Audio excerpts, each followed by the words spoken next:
Hey everybody, Casey here.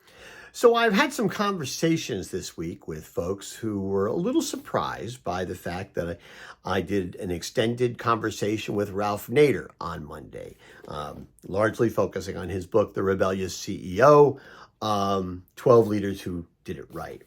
And it's interesting in talking to different kinds of people. One of the things you run into is the fact that, Nader has a very a very specific image out in the marketplace. And people are mad at him or don't like him or don't agree with him for different kinds of reasons. You have people who are Republican and conservative, and they don't like Nader because they perceive him as being anti-corporation, anti-money, anti-capitalism.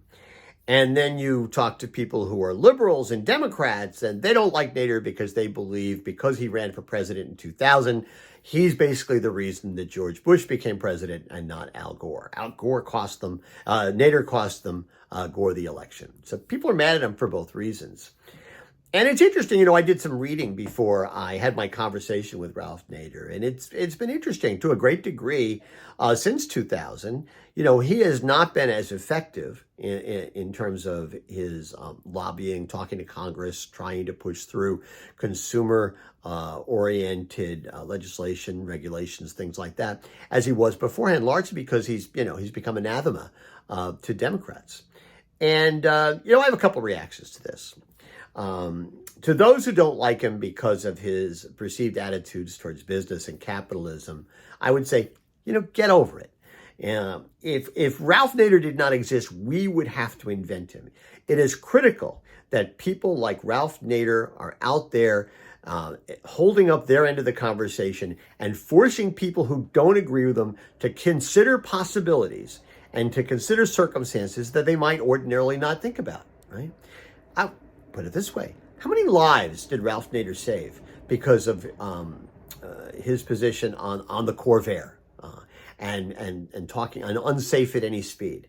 How many lives did he save? It's critically important that people out there are having the conversation that Ralph Nader is pushing, just so we think about things from that perspective. Moves everything maybe a little closer to the center. And as for the Democrats who were pissed off about 2000, I would also say, get over it.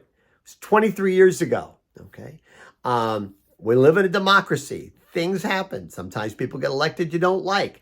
3 years later, you have to really kind of live with the fact that it happened. Get over it. We survived. And besides, I think there are a lot of other issues having to do with our democracy and with our electoral system that are a lot more concerning at the moment and more deserving of conversation and focus than what happened in 2000. Listen, I thought Ralph Nader was fascinating. I thought it was interesting. Once again, I'm plugging this book because, he had such trouble getting it published because it's such a good news book telling a really optimistic story. The Rebellious CEO, I'm going to keep plugging it because I think it's worth reading. And it's worth thinking about the qualities and the attitudes that the people in this book brought to business. Anyway, that's my end of the week thought. That's what's on my mind. And as always, I want to hear what's on your mind.